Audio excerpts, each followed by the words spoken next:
Last class के अंदर हमने हजरत अबू बकर को कवर किया था, ठीक है, as 10 marker in FIC। And today we are going to talk about Hazrat Umar, ठीक है। हजरत उमर के ऊपर ये it's a past paper question, हम इसको डिस्कस करेंगे।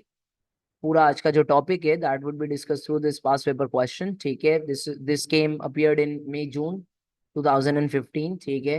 Right about the role of Umar in the life time of the prophet, ठीक है।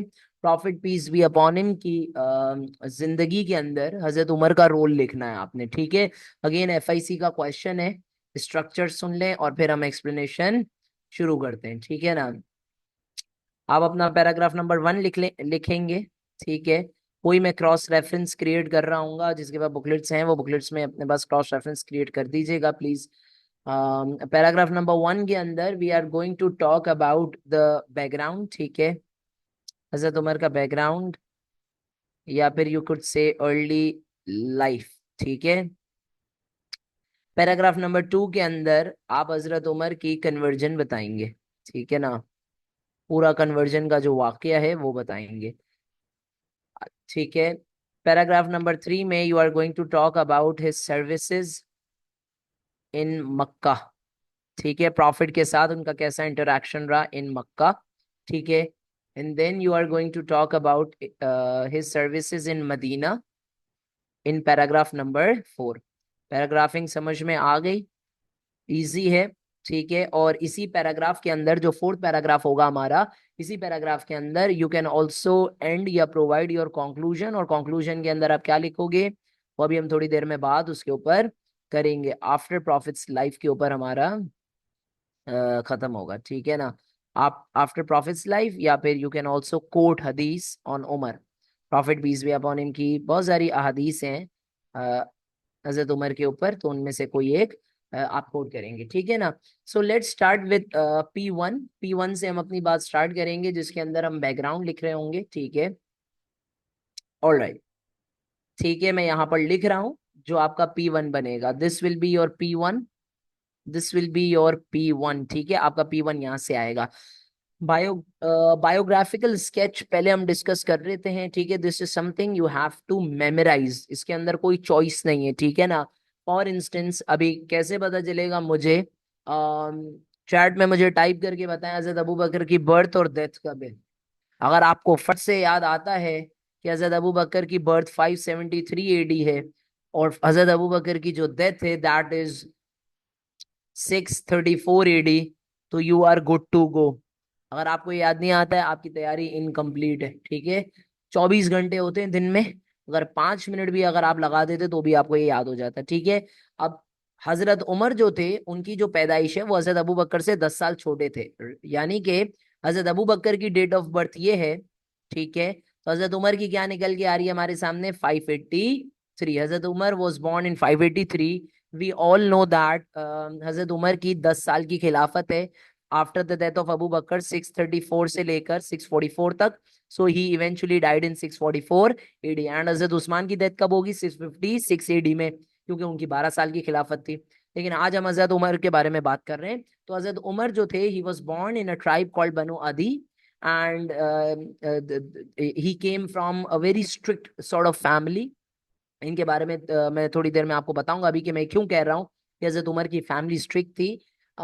His full name is Umar bin Khattab, and his कुनिया, और कुनिया किसको कहते हैं अरबिक के अंदर, निक नेम को, या आप कह सकते हो प्यार से जो जो नहीं नाम लेते हैं। फॉर एग्जाम्पल मिसाल के तौर पे कोई कोई भी ले लें, जैसे अगर आपका नाम जो है ना वो मिसाल के तौर पे फातिमा है, ठीक है, और आपको घर वाले फाती बोलते हैं, ठीक है। या आपका नाम मिसाल के तौर पे जो है ना वो कुछ भी ले लें, अली जान है, ठीक है, मिसाल के तौर पे। या मुझे अगर घर वाले सिर्फ अली बोलते हैं, या सिर्फ जो है ना वो मिसाल के तौर पे स्टूडेंट्स अक्सर दामानी दामानी करते हैं पीठ पीछे, सामने तो सर अली कहते हैं, ठीक है।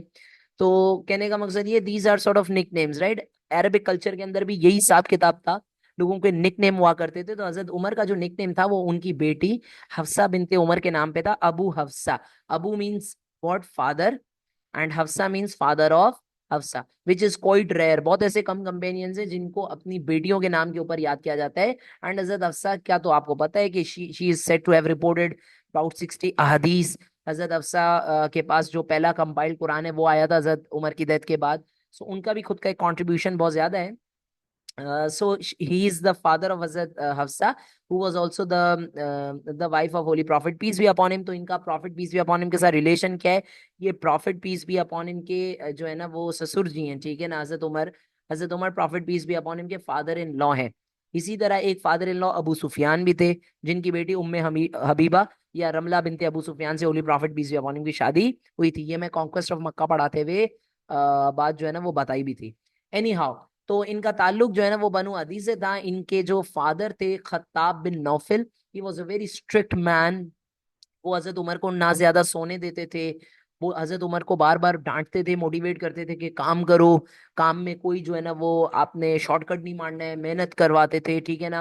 अगर खत्ताब बिन नौफिल को ये पता चल जाता था उनके बेटे हजरत उमर किसी काम में चूक कर रहे हैं या काम नहीं कर रहे हैं, तो वो उनको दे मार साढ़े चार बहुत बुरा मारा करते थे, यानी स्ट्रिक्ट थे, ठीक है ना।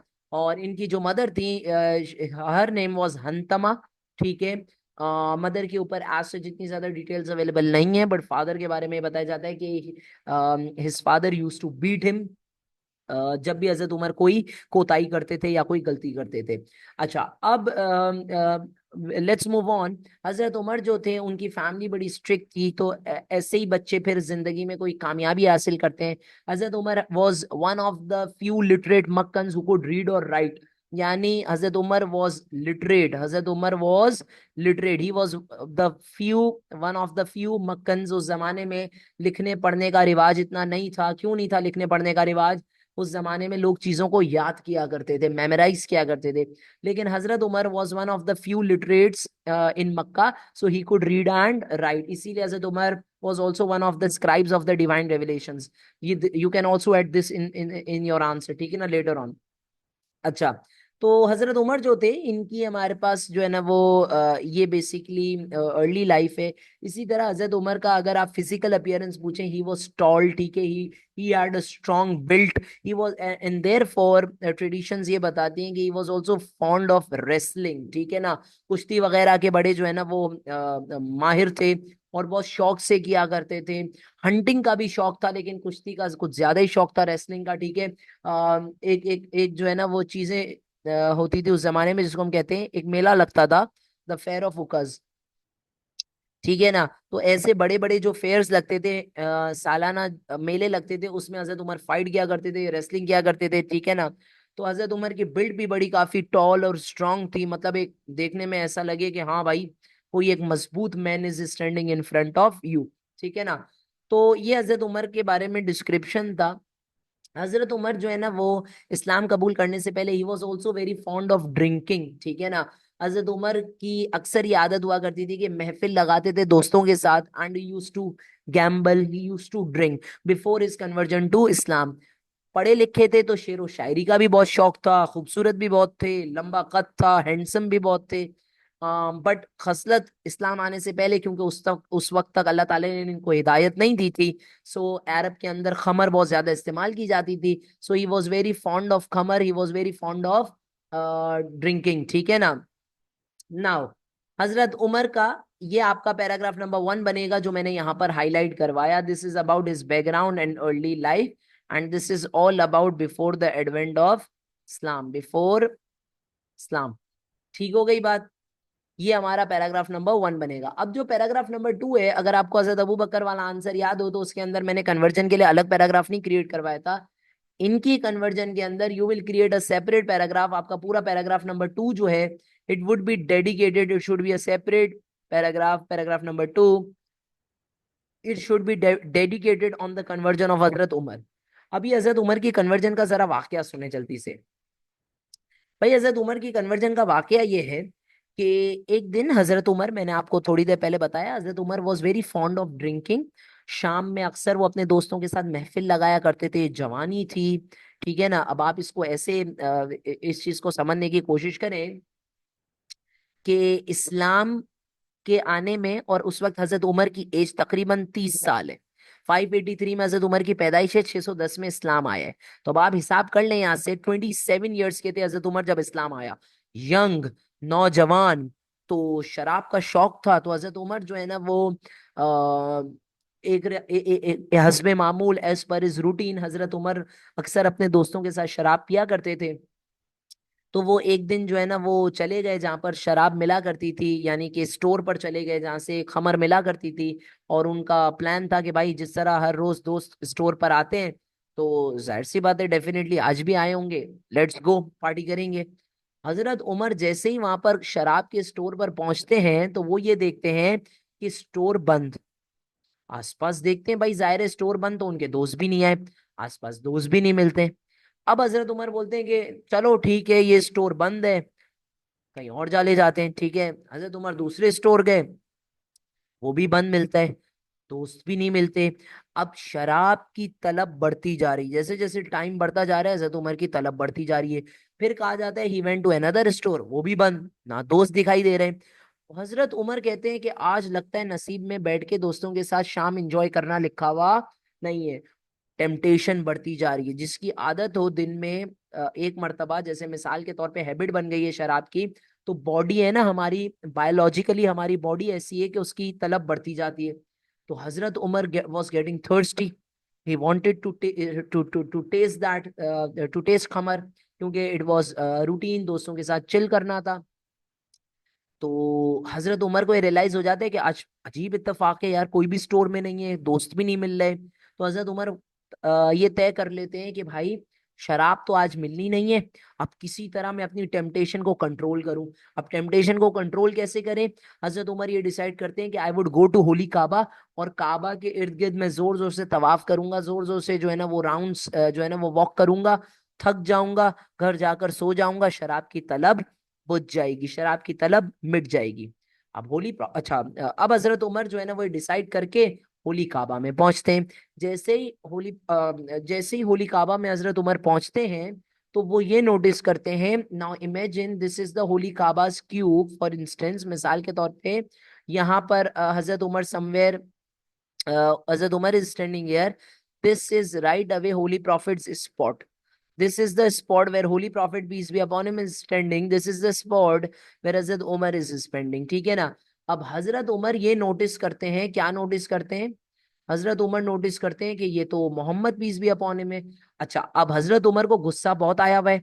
वो काबा क्यों आए थे? वो काबा आए थे तवाफ करने के लिए, ताकि उनकी शराब की टेम्पटेशन मिट जा सके, ताकि उनको शराब की जो तलब है वो बुझ जा सके।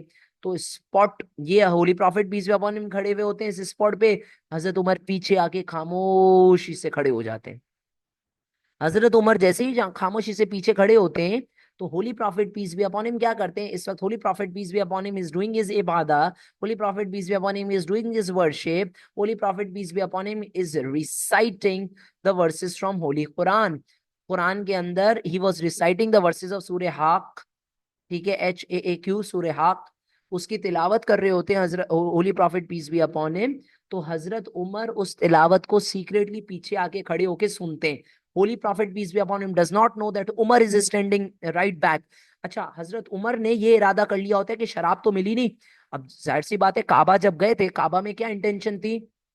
राउंड्स मारूंगा तेज तेज तेज तेज, थक जाऊंगा, घर जाके सो जाऊंगा। लेकिन सामने दिख जाते हैं holy prophet peace be upon him, तो हजरत उमर का जो माइंड होता है, जब वो Holi prophet peace be upon him को देखते हैं, तो उनका माइंड हो जाता है डाइवर्ट।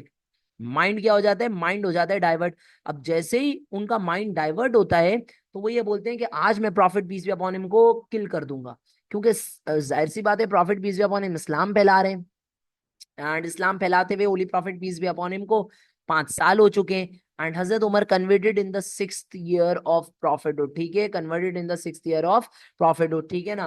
तो अब holy prophet peace be upon him आगे खड़े हैं, हजरत उमर पीछे खड़े हैं। हजरत उमर कहते हैं कि आज तो मैं Muhammad piece be upon him को किल कर दूंगा, और आज से मक्का को आजादी मिल जाएगी। हजरत उमर ने अपने जहन में ये इंटेंशन की होती है कि he is going to kill holy prophet peace be upon him. Meanwhile holy prophet peace be upon him is reciting Quran, he is reciting the verses of सूरह हाक, और उसमें से holy prophet peace be upon him तिलावत करते हैं। And suddenly one of the verses reads, यहाँ पर I will be using highlighting this for you guys to make the context, इधर देखें प्लीज गौर से। ये एक कन्वर्जेशन है जो अल्लाह ताला ने through Holi prophet peace be upon him की है हजरत उमर के साथ। मैं आपको ये यहाँ पर लिख देता हूँ, ठीक है। Just a second. ऑलराइट, ये देखिएगा, हजरत उमर जो है वो जैसे ही तिलावत सुनते हैं तो अपने आप से पूछते हैं where is this coming from, ये आयतें कहाँ से आ रही हैं। हजरत उमर कहते हैं यार ये आयतें कहाँ से आ रही हैं, खुद खुद सोचते हैं और फिर खुद खुद को कहते हैं कि हो सकता है ये किसी शायर का काम हो, पोएटिक वर्सेस हो। तो अल्लाह ताला इसका जवाब देते हैं, it is not the prose of a poet as you claim yet you hardly have any faith. Hazrat Umar दिल में सोचते हैं कि यार ये किसी शायर का काम लग रहा है, ये कोई शायरी लग रही है। अल्लाह सामने से, अल्लाह की आयतें क्या कह रही हैं, prophet peace be upon him क्या रिसाइट करते हैं, this is not the work of a poet, this is not the verses of a poet, yet you hardly have faith. फिर हजरत उमर ये सोचते हैं कि हो सकता है ये किसी जादूगर का कोई मैजिक स्पेल हो या कोई ऐसी चीज हो। तो फिर सामने से अल्लाह ताला की तरफ से ये वर्सेस हैं क्या, nor is it the mumbling of a fortune teller, ये किसी पामिस्ट का काम नहीं है, this is not the work of a soothsayer, this is not the work of a palmist, yet you hardly have faith. फिर हजरत उमर सोचते हैं कि फिर ये कहां से आ रहा है ये सब।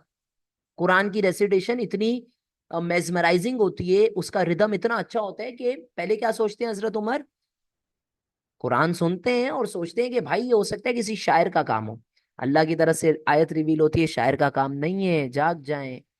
फिर हजरत उमर सोचते हैं कि यार किसी मैजिक स्पेल का काम लग रहा है, कि कोई मैजिक स्पेल लग रहा है। अल्लाह ताला क्या कहते हैं, ये किसी मैजिशियन पोएट या किसी फॉर्चून टेलर की वर्सेस नहीं है। फिर हजरत उमर सोचते हैं यार फिर ये आ कहां से रहा है।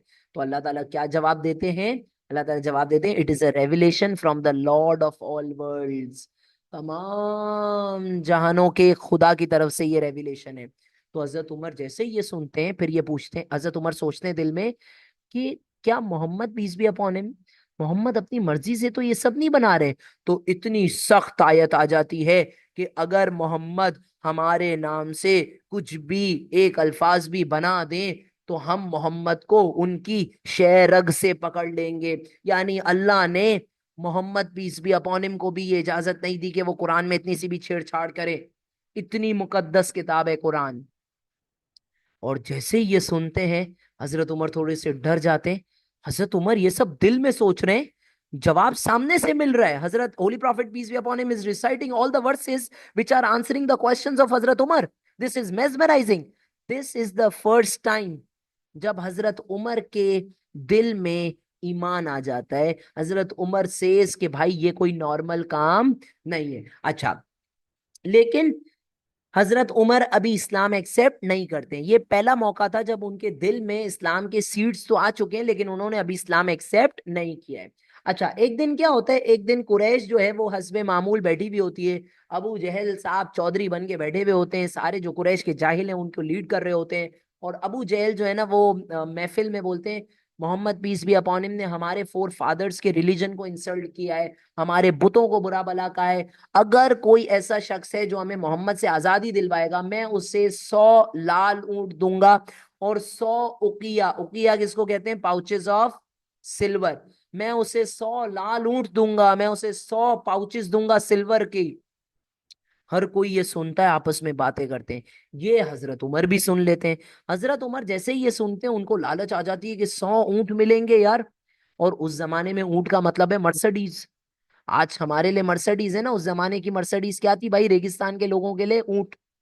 तो हजरत उमर सोचते 100 ऊंट, 100 सिल्वर पाउचेस, चांदी चांदी हो जाएगी।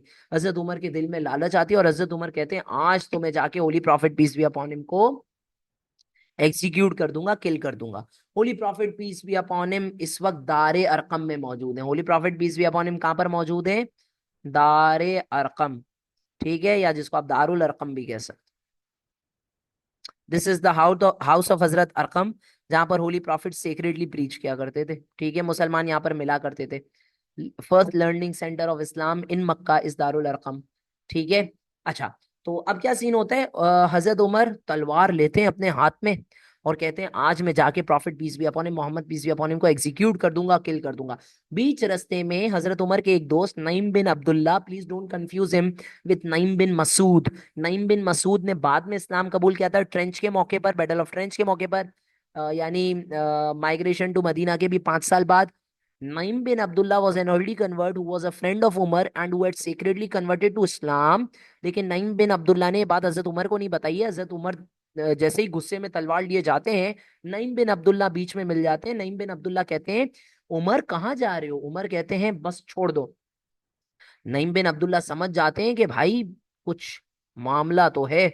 तो नईम बिन, क्योंकि तलवार हाथ में उमर की, तो नईम बिन अब्दुल्ला पूछते हैं कि उमर ये तलवार लिए कहाँ जा रहे हो इस वक्त, खैरियत? तो उमर कहते हैं कि बस आज मैं Muhammad peace be upon him को खत्म कर दूंगा।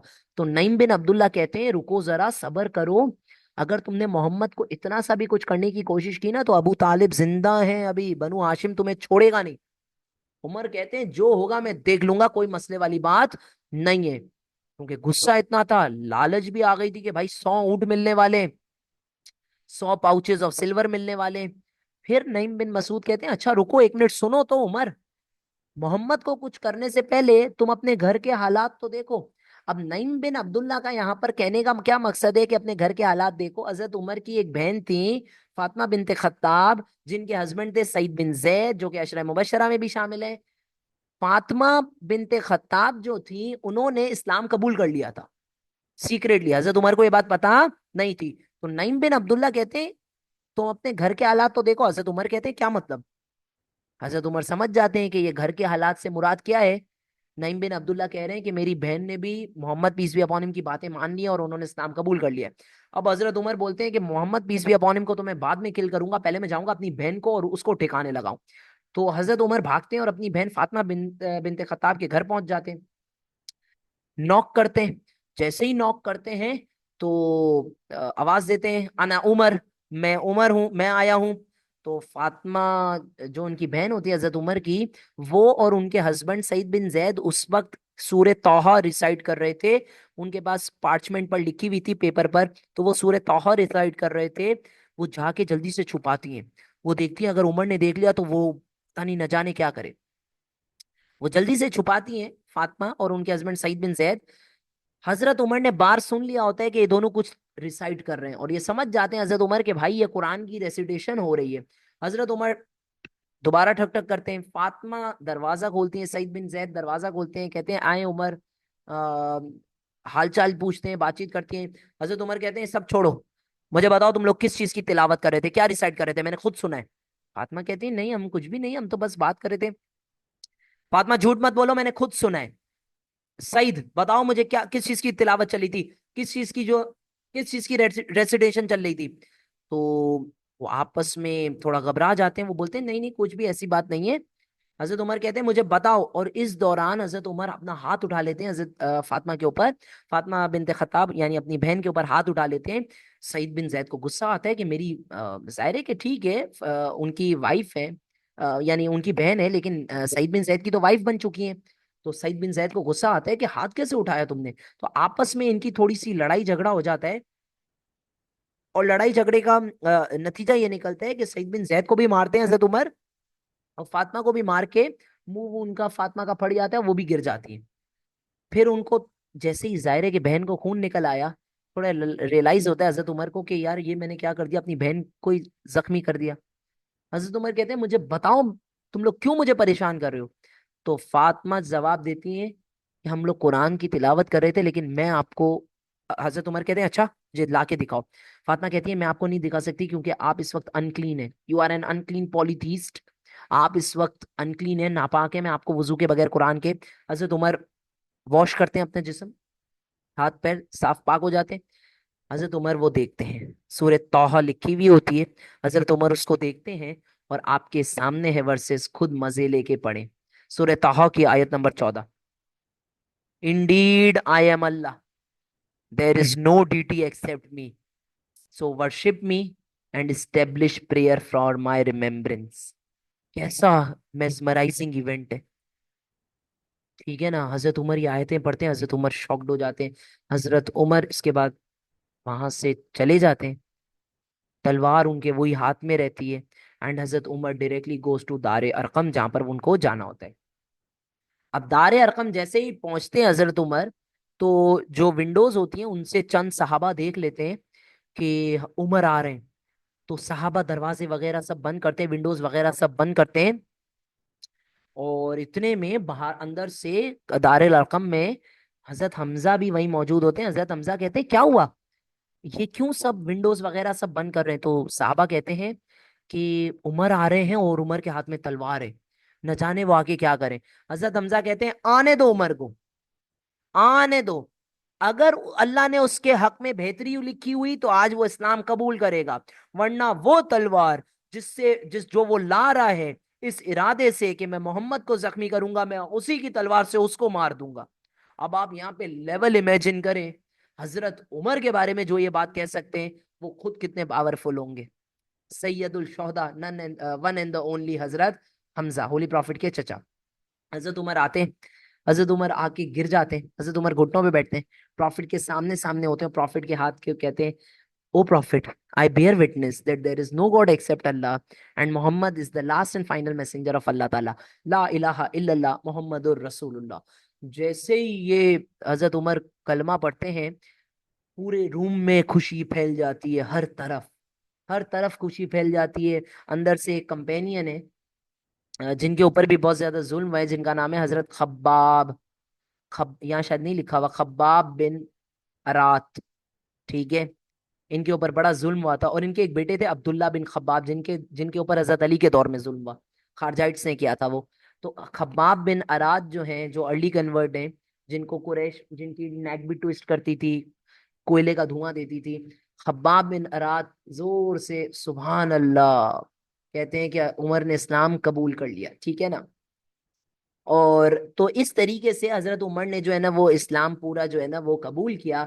और ये आपका जो है ना वो इस holy prophet peace be upon him ने एक दुआ भी मांगी थी कि या अल्लाह, या तो मुझे अमर बिन हिशाम दे दे इस्लाम में, अबू जहल का असल नाम अमर बिन हिशाम, या उमर बिन खत्ताब दे दे। अल्लाह ताला ने दुआ सुन ली, हजरत उमर कन्वर्टेड टू इस्लाम। ये आपका कौन सा पैराग्राफ बनेगा? This will be your paragraph number 2। Conversion पूरी डिटेल है, आप बेशक इसको शॉर्ट कर सकते हैं, लेकिन आधे पेज का आपका पैराग्राफ नंबर 2 हजरत उमर की कन्वर्जन के ऊपर बन सकता है, ठीक है ना। अच्छा, now look at this, services of Islam in Mecca. यहाँ पर मैं क्रॉस रेफरेंस जनरेट कर रहा हूँ, ठीक है। कन्वर्जन पे आई डोंट नो मैंने किया नहीं किया, मैंने नहीं किया। This would be your paragraph number 2। अब हम आ जाते हैं पैराग्राफ नंबर, अब तो छोटी सी बात रह गई है, पैराग्राफ नंबर 3 बनेगा और पैराग्राफ नंबर 4, क्योंकि ये सारी बातें हमने पहले से पढ़ी हुई होती हैं। हजरत उमर ने मक्का के अंदर, आपको सर्विसेज पता होनी चाहिए। जैसे ही हजरत उमर ने इस्लाम कबूल किया तो उसके बाद मुसलमानों ने पहली मर्तबा खुलकर प्रेयर्स की। हजरत उमर खुल के प्रेयर किया करते थे, खुल के बोला करते थे कि मैं मुस्लिम हूँ, ठीक है ना। दूसरों को एनकरेज करते थे कि खुल के प्रेयर करो, इससे इस्लाम प्रमोट हुआ।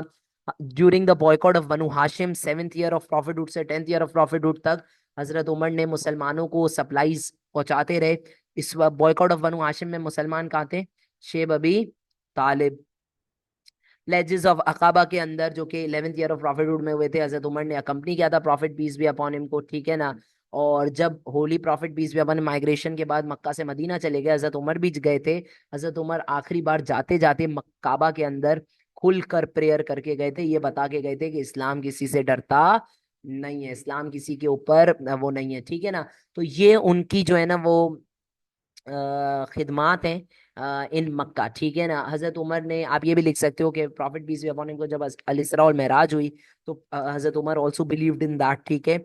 लेकिन ये पॉइंट ज्यादा स्ट्रांग होगा हजरत अबू बकर में, क्योंकि Hazrat Abu Bakr was the first to accept that and he was awarded the title of al Siddiq, ठीक है।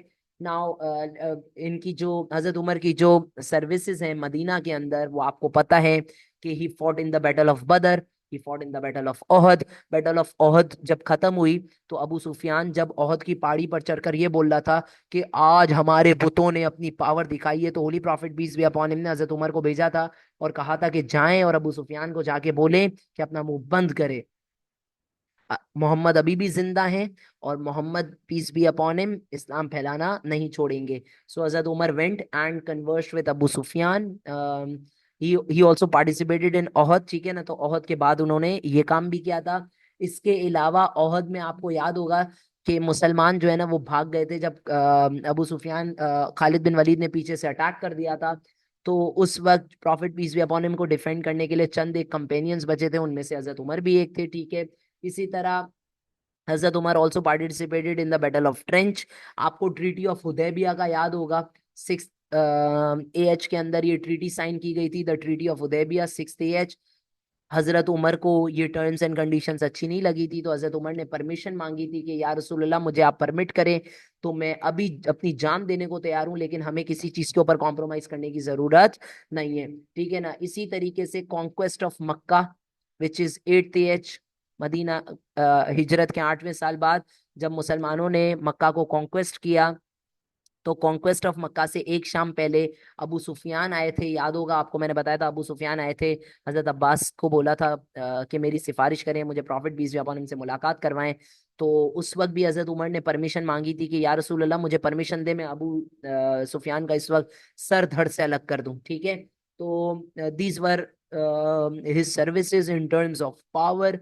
इसी तरीके से Hazrat Umar also suggested to holy prophet peace be upon him के या रसूल अल्लाह आपकी जितनी भी बीवियां हैं वो उम्मत की माएँ हैं, दे आर उम्मुल मोमिनीन, mother's of the faithful.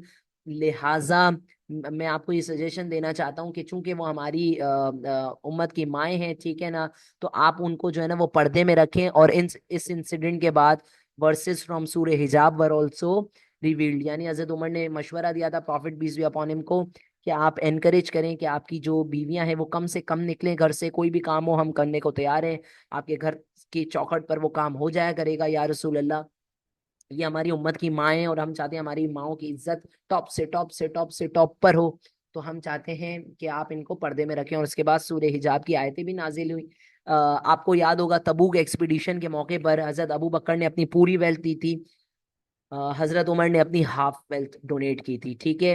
Hazrat Umar was also there, यहाँ पर मैंने नहीं लिखा but you can mention, he was also there with holy prophet peace be upon him in the battle of Hunayn and during the siege of Taif, ठीक है। Prophet peace be upon him जब farewell pilgrimage करने गए उस वक्त भी हजरत Umar जो है ना वो prophet peace be upon him के साथ मौजूद थे। And prophet peace be upon him की जब डेथ हुई तो हजरत उमर का पता है क्या आलम था, ये हम पेपर 2 के अंदर इलेक्शन ऑफ अबू बकर पढ़ते हुए भी पढ़ रहे होते हैं कि जब prophet peace be upon him passed away तो हजरत उमर ने अपनी सॉर्ड निकाली, तलवार निकाल ली। और अगर कोई भी ये कहता था कि prophet peace be upon him has passed away, तो हजरत उमर जो है ना वो उसको मारने आते थे, हजरत उमर उसको किल करने आते थे, बिकॉज हजरत उमर से ये बात टॉलरेट ही नहीं हो रही थी अगर कोई ये कहे कि holy prophet peace be upon him की डेथ हो गई है। और फिर लेटर ऑन आपको पता है कि हजरत अबू बकर ने उनको कूल डाउन किया था। इतना इस्लाम में मेरिट था हजरत उमर का कि holy prophet peace be upon him फेड, prophet peace be upon him said, रसूल पाक की हदीस है, लो कान बादी नबीजिन लकाना Umar, had there been any prophet after me it would have been Umar, ठीक है ना। एंड इसी तरह एक और हदीस है, sun has not risen on any man better than Umar. तो ये सब हजरत उमर की प्रेजेस में holy prophet peace be upon him ने हदीस कही है। आपका पैराग्राफ नंबर 4 इस चीज पर एंड करेगा। यू कैन ऑल्सो राइट के prophet peace be upon him की डेथ के बाद he was appointed as the second caliph of Islam in 634 AD. Up until 644, he also gave the suggestion of compiling the Holy Quran to Hazrat Abu Bakr, and his era is known as the golden era in Islamic history. And eventually, when Hazrat Umar died in 644 AD, he was killed by a person whose name was Abu Lulu Feroz. He was from, एक बैटल हुई थी हमारी जिसको हम कहते हैं the battle of Nahavand. Battle of Nahavand के बाद बहुत सारे हमारे पास पर्शियन स्लेव्स आए थे, and he was one of the Persian slaves, he was the slave of Mughira bin Shuba. ये सारी बातें हम हजरत उमर के दौर में पढ़ेंगे, इसीलिए मैंने यहाँ पर नहीं लिखी हुई, ठीक है। So he was killed by him. Hazrat Umar is buried on the left side of the Holy Prophet. He was buried on the left side of the grave of the Holy Prophet, peace be upon him. ठीक है भाई, तो ये हजरत उमर का पूरा FIC का structure था, ठीक है, जो हमने डिस्कस किया, ठीक है ना। दिस वाज आवर पार्ट ए।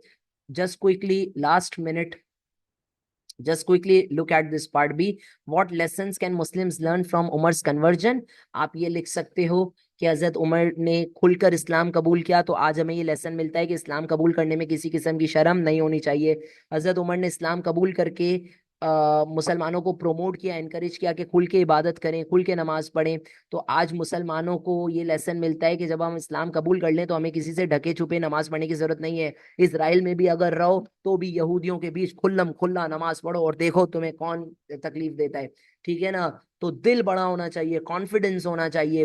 हजरत उमर जैसे स्ट्रॉन्ग बंदे ने जिस जिस जो जो प्रॉफिट को मारने गए थे, उन्होंने इस्लाम कबूल कर लिया। तो इससे हमें क्या लेसन मिलता है उनकी कन्वर्जन से? अल्लाह जिसको चाहे इस्लाम की राह पर लगा देता है। तो कोई से भी ऐसे 3 पॉइंट्स आप इसके आंसर के अंदर लिखोगे। आप बताओगे कि कन्वर्जन का पॉइंट एक चूज करोगे और फिर बताओगे कि उससे हमें क्या लेसन मिलता है। ठीक है। So you can try this at home as well.